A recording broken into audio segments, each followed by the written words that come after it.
To many people's knowledge, there isn't just one type of SM64 ROM hack. There are a lot of different types. Of course, you have the main two, casual and Kaizo. Casual hacks being a lot more simple, adventurous, and generally accessible to any player, and then Kaizo hacks being a lot more, well, on crack, and are way more appealing to those who enjoy speedrunning or torturing themselves.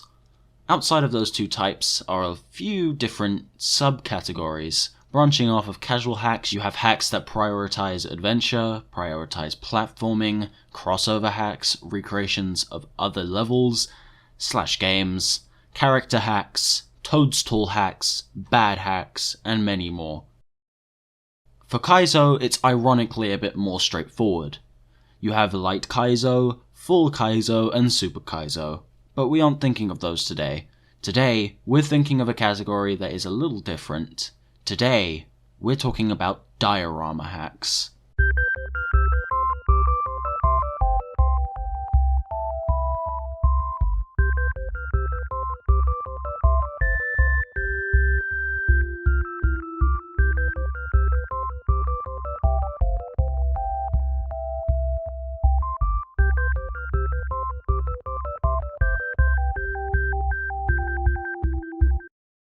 Now what the fuck is a diorama hack, you're probably asking? Well, diorama hacks are a category of hack started by Lugmillord. Yes, Lugmillord, the same guy that technically kickstarted the Kaizo category with SM74 Extreme Edition. The main idea behind a diorama hack is to condense a regular sized level into something much smaller, utilizing every bit of space in the level for level design. Rather than having a bunch of empty space, no one will think about exploring. Now there's a big reason why I decided to do this after another Mario adventure. Originally I planned to do it the other way around, and the reason for that is because I think that hack does what this hack is trying to do much better, without even trying to do what this hack is doing, if that makes any sense. Today, I am going to be going through this hack's general idea and going over what I think could be improved on it, and diorama hacks in general. Lug's delightful dioramas. Do diorama hacks work? First of all, let's once again go through what a diorama hack is and what it's generally trying to do. Its main goal is of course to make the most out of a smaller level, in a more diorama-like design. If you don't already know, a diorama is a model representing a scene with three-dimensional figures, either in a miniature or as a large-scale museum exhibit. You don't need to wonder, yes, I got that from Google. Okay, so now we have established both its gameplay direction and its art/model direction. Let's get started on breaking this hack down. First, let's go into the gameplay, and how this hack handles that. Just to get it out of the way, this hack doesn't have a plot, like, at all. Well, the most plot you get is Peach's voicemail at the end saying she was on vacation because Mario took too long getting stars for no reason. Those were things I just said. I guess the lack of a final boss fight with Bowser is a little jarring structure-wise. It kind of makes the whole game feel a bit anticlimactic, in a way. Unless the 64 star door in the final area actually leads to a Bowser fight, and for once the world is punishing me for only doing any percents. Anyway, so the game is simple. Collect stars, progress through the areas, destroy all 3 cap switches to unlock the 3rd hub area, get more stars, and pass the final challenge. In order to get stars, you play worlds and pass the objectives given to you. In each level there is a hidden pipe that takes you to a quantum cube level. Each one of these contains 3 stars. The hub world has 3 stars as well. In order to get these stars, you must have enough stars to talk to the Toad. Yes, you play the game normally, and in return you get a star. All of this sounds very simple, right? False. It may be simple, I just didn't describe it in a very simple way, because I don't know, it was more fun. On the topic of stars, I have to say that the mission selection in this game is very hit or miss. On one hand, you have some really creative stuff like this box bounce thing, jumping into a giant mouth-shaped hole and beating a pill-shaped big bully. Yes, that is a real star in the game, I shit you not. I like this shadow one as it's pretty clever. I also really like the final challenge at the end, mainly because I'm a sucker for rainbow-themed shit. Anyway, on the other hand, you have some pretty terrible stars in this game too. This box tower one is pretty cringe. As well as this box wall jump one. and this blue coin switch 100 coin star that requires you to get all of the blue coins, that one has major Sunny Beach 100 coins energy. The 3 stars I just mentioned are all in the same level, so yeah, that should just clue you in to how inconsistent the quality of the stars are in this game.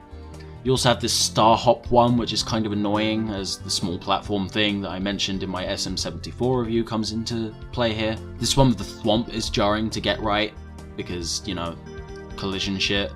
This caged wall jump is very cringy, like very cringy. And finally, the biggest star related issue I have, which ties into the bigger issue, is filler stars. Stars that are just there to pad out the star count, and just feel anticlimactic to collect, are everywhere in this hack. And why is that?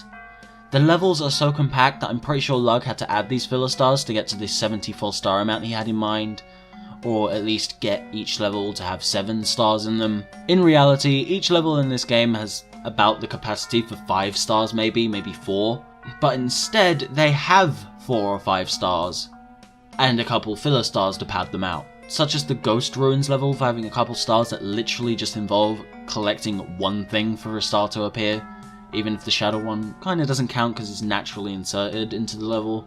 Overall, though, I think the best level, and the one that doesn't have any filler stars in my opinion, is the one that takes place inside the human body. Sure, it has that annoying star with the green sludge and the thwomp that guards the star, but overall, it's a solid level with many fun stars to collect.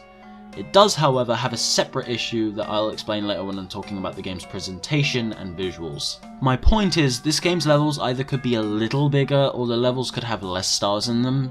To be a bit more positive though, the level I mentioned, along with Course 2, are generally well sized and have less filler than the rest of the levels do. Now, I get you, viewer, you're probably thinking right now, hey, didn't you praise the previous hack for the same thing this hack is trying to do? As I mentioned earlier, I did this on purpose, as I wanted to compare the way both hacks handled the level design. I get that Another Mario Adventure isn't actually a diorama hack, so this comparison comes off as a little bit unfair, but personally I'm only going to mention levels from Another Mario Adventure that feel like diorama levels. Let me take the best from each game. Colorful Desert and the Human Body one. Sorry, I decided to give up on names at this point. They're just dumb, most of the time. Colorful Desert is around the same size as a typical level from Lug's delightful dioramas, and it actually looks like a diorama actually, which is pretty helps my comparison. Yet there is absolutely no star here that feels out of place. Every bit of space here feels useful. There's a main star in each of the 4 colored sections, one in the grey temple, and a red coin star. Now, as I said before, the Human Body level from LDD is also this way, and each star here actually utilizes all the space, even if I don't like one of them, which isn't the point here obviously. Also, on the topic of red coin stars, I really hate the way this hack does the same thing the previous hack did, where red coin stars and 100 coins are only in one level.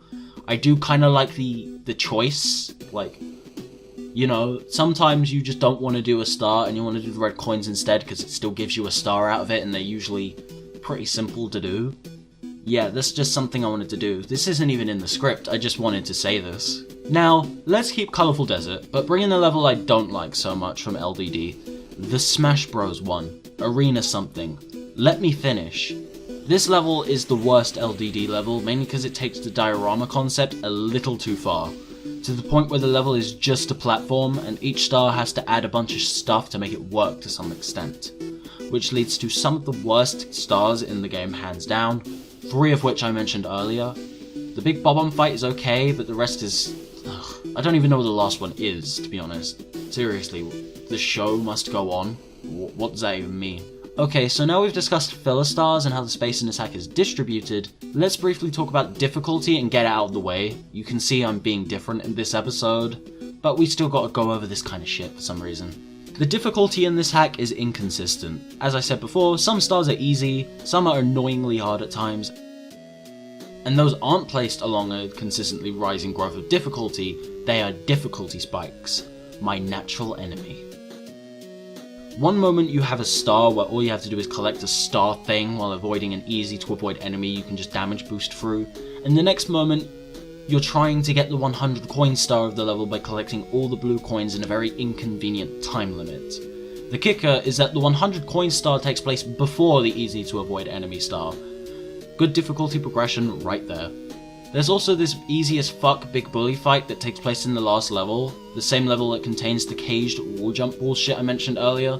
The bully fight is pretty inventive, but that doesn't change the fact it's inconsistent difficulty wise. The last level, however, is a great combination of different challenges presented earlier in the hack, and is the perfect level of challenging, even if I would have liked it to end with a final boss, because you know I'm OCD about that kind of thing. Anyway, overall difficulty is bad, and that wraps up the gameplay side of this review. Time to get into the presentation side of the hack. To recap what I said before I spoke about the gameplay, dioramas are a miniature model of a scene in 3D. So naturally, this game would take that description and make all the levels look and feel just like dioramas. Think of Super Mario Odyssey, that game's levels are also inspired by dioramas. For the most part, this game has a very good art direction. Much better than anything in Super Mario 74, I'd say. The levels take the diorama premise into consideration very well and look very nice indeed. The only level that doesn't really fit the mold is actually the level I praised earlier for its good gameplay. I really think the lack of a ceiling in this one does hurt it a bit, because if you look at dioramas, the other levels in this hack, and even Super Mario Odyssey's diorama inspired levels, they do not contain ceilings. It's a nitpick, but it does bother me just a little tiny bit. And it does kind of tie back into my point earlier. The fact that the best level this hack has to offer technically doesn't fit the diorama level mold is pretty telling in my opinion. The level that best utilizes the diorama model style in my opinion is actually the very first level, the snow one. Ooh, a first level that isn't grass plains? Based as fuck. Anyway, I really like the look of this one. It actually looks like a diorama that would exist in real life, like a mountain recreation or something like that. On the topic of themes actually, I do think this game is very varied with its level themes at the very least. You got a snow mountain, a space level, a battle arena, a human body styled area, a ghost ruins one, and a lava level with a giant mouth in the middle. All pretty cool, especially that last one. That just sounds cool when I mention it. The texture work in this hack is done fairly well too. I did notice a couple graphic errors here and there, but nothing game breaking in any way. There's also enough variety in the texture work to make the levels look colourful and thematic. No issues with the textures. The problem I did find in a few areas was the collision. Like a few other SM64 hacks, there was plenty of invisible wall moments. I know it is a common issue with hacks, but I have played plenty of them that do not have the issue at this point. And while I know it's a very easy issue to fix, yes, I know what ROM Manager is. So it would be nice to see hacks not have it from now on. I know, if I'm just speaking out of my asshole, you can easily just say that in the comments. Because I haven't touched hacking in quite a bit of time actually. There's also many points that are just a bit inconvenient. The entrance to the third hub area requires you to shoot from a cannon into this hillside cave. On many playthroughs I found myself hitting my head on an invisible wall there. There's also said thwomp star in the human body level that is made more annoying due to the thwomp hitbox. That's not necessarily Lug's fault, but honestly just don't use the thwomp here in general. The platforming section is enough of a challenge due to it being insta-death. Similar to the difficulty section, music isn't really important to the main topic of this video, but I'll touch on it anyway. The music in this hack is okay, nothing special, and each track actually fits the level they're in. My favourite track is probably this one.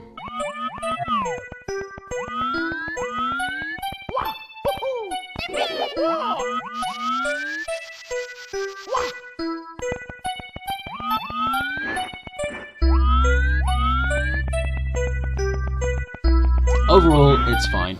Let's zoom back out and summarize.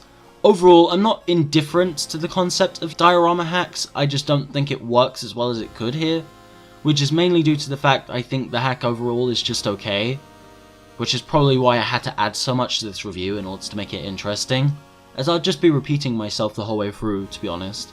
This hack is inconsistent. It's fun at times, but sometimes the stars and challenges are just so cringe in my opinion. I know y'all don't like negatives, you made that very clear with the ratio on my green stars video, which by the way is even more bizarre when you see the score the episode has on IMDb. By the way, this show's on IMDb if you're interested in rating things. Shameless plug over. I've been out of the loop on recently released hacks, so be sure to let me know if there's any other diorama hacks made by other creators. I'll be sure to check those out to see innovations of this genre in the future. So yeah, the genre isn't done well here, but I definitely see the potential it has. Just to be more positive for the conclusion, I really like how Lugmillord is interested in creating these different concepts and making them into genres. I hope he does this more in the future as it's very interesting. I don't care that this hack didn't impress me, Lugmillord's ideas and concepts here definitely did impress me, and I hope he does try to make more in the future. Less of the extreme hacks though, please. Lug's Tiny Torture is something I might review in the future, but it's even more of a letdown than this hack, in my opinion. I hope you guys enjoyed this very different style of review. See, this is what I've been wanting to do for this season, branching out with different review styles, concepts, and much more, similar to this hack. So I hope you guys are looking forward to what I decide to do next episode. Until then, be sure to like, subscribe, and comment your thoughts. Join my server or whatever, and see you next time. Oh, when I give this hack a 5.5 out of 10, here's my ranking, now piss off.